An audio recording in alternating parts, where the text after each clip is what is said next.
तर मीनाताई हे आमचं दैवत आहे आणि त्यांच्या पुतळ्याची विटंबना ही दुर्दैवी घटना आहे। हिम्मत असेल तर शिवतीर्थावर गुलाल उधळून दाखवा। 24 तासात कारवाई नाही झाली तर मनसे स्टाईल आंदोलन करू। दादरच्या घटनेवर अविनाश जाधव यांनी सुद्धा प्रतिक्रिया दिली।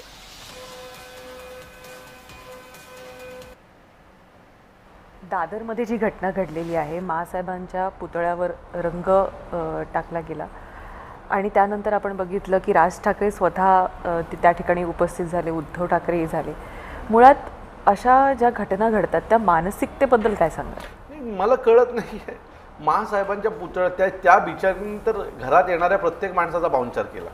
म्हणजे आता मगाशी मी तुमच्याशी बोलताना की असं म्हटलं जातं की घरात आलेला माणूस खाल्ल्याशिवाय घराच्या बाहेर नाही पडला। त्या बाईचा काय दोष आहे हो? तिने पण सांगितलं नसेल माझा पुतळा लावा तिथे, हे लोकांनी प्रेमापोटी लावलेला तो पुतळा आहे, तिचा काय दोष आहे? तुम्ही जाऊन तिच्यावर गुलाल उडवलं।